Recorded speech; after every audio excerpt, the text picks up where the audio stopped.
Obviously, you've been around in poker for so many years now, and we want to know what's your secret, how you keep up Mm, with the top players, and how you stay ahead of the curve. you just got to become a sex god, man. That's the only way. We will get to that, man. We will get to that. Precursor, precursor. Now,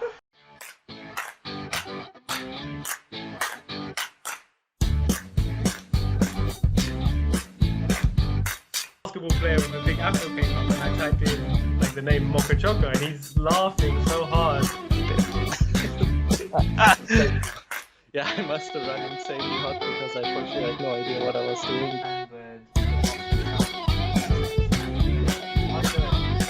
Hey guys, today with me is my ex-boss, and uh, I will be forever grateful for the opportunity you gave me a couple of years ago, and I'm super excited to get to know you even deeper.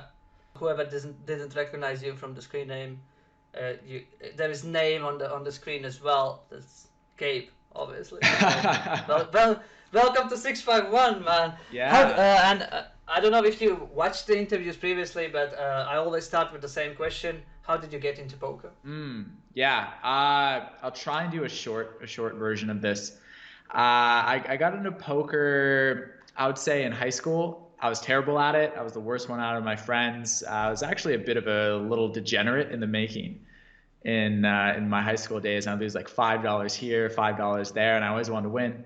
And I never could quite make it happen. Years went by, and eventually, probably senior year, around 18 years old, I wanted to get better. So I went on Amazon. I bought 12 best poker books I could find, all the highest rated stuff, and just freaking read them, studied them, and just kind of took it from there. Awesome, awesome. Obviously, you've been around in poker for so many years now, and we want to know what's your secret, how you keep up with the top players, and how you stay ahead of the curve. You just got to become a sex god, man. That's the only way. We will get to that, man. We will get to Precursor, that. precursor. Now, I think it's just being dedicated to the craft and really enjoying putting in the study and the work that's required to kind of stay at the top and being willing to adjust. Because I played a bunch of different formats over the years, and I made a point to never stay stuck and say I have to play these stakes, this game, this way, and just being open to change and staying humble. I still try and learn every single day when I play. All right, what's your play to study ratio throughout the years? Depends. So if I feel pretty good in a format, then I would put more time and energy into playing because you actually get paid when you're doing that. But if I'm learning a format, starting out, it might be a 50-50 play versus study ratio. Nowadays, probably 85-15, I would say. Something like that, maybe 90-10 even, just because I'm focusing more on flash games, and I'll still play some normal spins every once in a while, but I'm super good in short stack spots, so there's only so much you can do with 4.5 bigs on the button. No? Yeah, obviously. And you've been in short stack cash games as well, and that's nothing new to you, right? Yeah. Back in the day when they used to run heaps on 888, that's where I made a heap of money and was playing up to 501k, and would have six-figure up and down days. Those are interesting. Those are definitely interesting days. But yeah, usually high stakes it doesn't really run. I haven't even played on 888 for years, and now it's more focused on spins, a little bit of short stack stuff on one other site, but other than that, just chilling. Awesome. Since you have had such a long career, what are your three highlights from your career? That's a good question. My three highlights. I think one is just this kind of moment when it was probably a year or two into me playing poker professionally where I realized, wow, I don't have to work for anybody else really ever if I don't want to. I can make really good money at doing this. And I wasn't making heaps at the time, probably like 50 or 60K a year, but I knew I could make more if I, moved up in stakes and did things like that. And it was just this kind of sense of freedom slash satisfaction of just feeling really empowered in my ability to provide for myself and not be reliant on, oh shit, I have to go get some job that I don't want to go get, and kind of work for the man almost. Yeah. So yeah, that's the first one. Second one, I guess I would say it was pretty cool when I had my biggest winning day. I remember, I think it was my first 6-figure day, and I won like 150K back when I was playing those short stack games on 888. I remember being like, wow, that's pretty sick to be able to win 6 figures in a day. And it was interesting too, because I was actually in makeup at the time, so I didn't even get any of the money. All right. Yeah, I was about like 300K in makeup, so it just knocked out half of it on that day. But it still was nice from, you know, the perspective of winning that much in a day. And yeah, it's just really cool. It's like, wow, okay, that's some serious high stakes playing that's going on, and that felt pretty cool, because I'd always kind of wanted to get to the high stakes and be able to play against. I don't really care about playing against the best guys. I'm more so cared about getting the highest hourly and being able to kind of like maximize my time the most. And you know, you could end up making $2,000 to like $3,000 an hour playing in those games if you had 2 tables going and there's a decent sized fish. So it felt pretty cool to be able to do that. Yeah, that's pretty sick times. What year was that? Around. Like what? Okay, so it's 2020. I like how I have to check my clock. I'm like, what year? I do the same thing, to be honest. Oh, it's so funny. It probably was about 3 years. It might have been 2015, I want to say. So not that long ago, but yeah, it feels like a lifetime. But you know how it goes. Like you have different areas of your life, and you go through transformations, and then all of a sudden you're like, who was that person? Yeah, especially I kind of know your story. 5 years ago, you were still in Australia, I guess, and Yeah. yeah, there's a lot of things have changed. I had a wife then. Now I have a fiance, a different woman in my life who I'm going to be marrying soon. And yeah, it's crazy when you just think about the growth that you're able to achieve over longer periods of time. But when you're in the moment, you're just like, what's happening? Everything feels like it's just moving so slowly. Yeah. And the third highlight? Third highlight. I gotta think on this one, because those two came to my mind pretty easily. I think the third highlight for me is just it's more recent, actually. It's this sense of gratitude that I still 13 and a half years later am able to play poker professionally, make really good money doing it, you know, making 5 figures a month, and playing at more or less the highest stakes. And that has enabled me to have the freedom to also be aware of what I could want to do outside of poker, and to be able to explore some of the coaching stuff that I've been doing recently. And I just had this moment of, wow, I don't have to be a coach where I'm so focused on I need to get this client and this next client, and I have to get everybody in, and they need to sign up, because that's your sole source of income. And it's really freaking hard to be doing that. I know a lot of different coaches, and I've been coached by a lot of different coaches, and it's one of the bigger struggles. And I'm able to, through poker, have a really easeful transition into eventually becoming a coach full time, rather than shit, like how can I be able to do everything? So just that feeling of gratitude to be able to easily transition. Awesome. Yeah, love that one. Mm. You've not only been playing for 13 and a half years, but you've been staking other people for a lot of them, right? Mm-hmm. How many years has it been?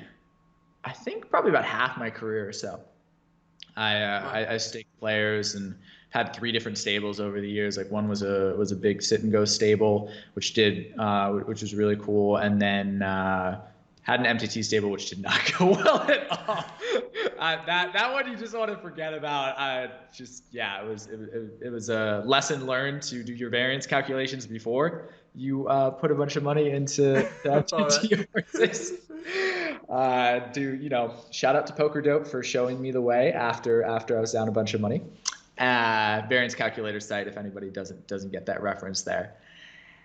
And then third one was Evolve Staking, where I got to meet. Yeah, we got to meet a bunch of guys that are in 651 actually, and it's I feel like that stable was it had the most family vibe about it in a lot of ways, which I really appreciated. Having guys like you and Tom and Jonas and just so many great people over the years, and it was also cool to see so many guys come from 3s and 7s and make it up to hundreds or even above that. And a lot of you ended up over in 651. Shout out to Jack. But that's how business goes as well, right? There's something different. There's something new. You want to try it out, and also 651's a great spot to be, obviously, because I'm here too. And I'm grateful to have been involved with all those hundreds of players over the years, and be interviewed by one of them right now. Yeah, I think part of Evolve is part of the reason why we do these interviews now. Why I love this camera aspect, and we can see each other, because poker players we kind of shy. We hide behind the screen names and never show up. And I came here and Tom was already here, and we brought let's do coaching on camera and all that stuff. And I've seen a lot of guys from 651 now, and I think a lot of others is first time seen now. I really love that aspect of Evolve, and I think it was really great. But my question about the staking is, what is the craziest stories from staking? Because obviously I've been involved with that business as well. Yeah. What's the craziest? I mean, there's different ways you could go. You have guys that stole money from you. You have guys that kind of ran weird. Yeah. It's a tough one there. I feel like probably, I don't know if it's the craziest, but it definitely is. It's a bit funny / a bit, how did this happen? You maybe remember this guy, but do you remember Robert Russell? Going to be Oscars for 2017. It's Robert Russell. Well, we don't say well done. We say boo, but who's going to win next year? Obviously, I remember. Yeah. So I was just actually moving from Australia to, at the time, New Zealand, even though I ended up in Bali pretty short after that. And he'd actually come over to hang out and do a coaching session. You were on that session, weren't you? Yeah. So we did a coaching session. He was there, all this stuff. And he was super chill, nice guy. Nothing seemed out of the norm or anything like that. And then not too long after, we looked more and more in depth into his graphs. And he just always seemed to run bad. He was just a very, very unlucky gentleman. And eventually, I think it might have been Tom who did some Swang Sim detective work. And it was like, this is not possible. You can't run that bad. It is just, he's in the sub 0.00000 in infinite 1%.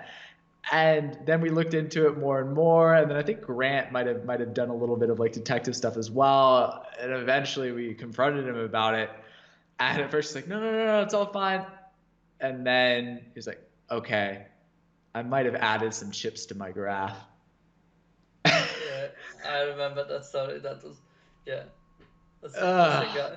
Yeah. So I mean, the amount of money wasn't massive. I think it ended up being $10K or something. He wasn't theoretically stealing. I've had people actually steal, even though we were really selective about guys in Evolve. But when it comes to just the ridiculousness of it, he didn't want to move down. That's why he did it. He's like, I don't want to move down because I'm going to make my money back. And he just never made the money. Oh, yeah. And I remember he tried. He reached out to me and he said, hey, I want to try and pay this back. And then I think he maybe reached out one other time, and then he disappeared. So I don't think he was actually, how some poker guys I want to fuck this person over and I want to steal their money. I don't think he was one of those, but he just got into that kind of hole of well, shit, I'm just going to keep doing this thing because it's not going to fix itself in this I don't want to have to own up to what I did, so I'm just going to try and do it this other way. So yeah, like I would say that's my funniest / craziest staking story, just because of how ridiculous it is. Yeah. He was like, sounds like he was just a gambler. Yeah. That wanted to grind some more. Yeah. He wasn't. It's not like he was a bad player, but also obviously he wasn't playing as well in game than we would have hoped. We probably could have just turned things around if he was like, hey, my chippy V is terrible. We did that with tons of guys. I mean, even you, I remember, had to move up and down, and Tom had to move up and down a little bit, and that makes you a better player when you realize, oh, I could work on this, I could work on that, and that's what stables are all about. Exactly. All right. Since you have a long playing career, long staking career, what's the most valuable lesson poker has taught you? Life lesson, let's call it that. Okay, life lesson. I think the biggest thing is just not sweating the short-term results so much. And that poker, especially if you move up to higher stakes, edges are going to be a little bit smaller, even if your hourly is a lot higher. And if you get bent out of shape on the day-to-day of, oh, this thing happened, and then you're like, and you just get so pissed off and frustrated about it. Like, it's good to feel emotion and express it, but you can't take on too much from that. You just have to stay consistent, keep showing up, be aware of your long-term plan and goals, and just make adjustments if you need to, but understand what the bigger picture is. And with poker, if you have that idea of the bigger picture, then you can achieve a lot of success. I think it's a very valuable lesson for life and future in any sort of business, right? Yeah. That's the crazy thing about poker, is that the lessons you learn from poker apply to every single business out there. It's all the same thing. Like, you could go run a freaking grocery store if you want, after playing poker professionally for a few years, because you understand how you need to manage your time, and how you need to study your opponents, and look at the data and do some analytics, and be better than you were the day before. And if you just show up, and poker is so much harder than almost any other business out there. As I know you've looked into this as well, and it's kind of crazy. Like, poker trains you to just be damn good at really anything you set your mind to. I think the biggest thing about poker is that when you show up not prepared, you get beaten up, and you not earn less money, you actually lose money. Yeah.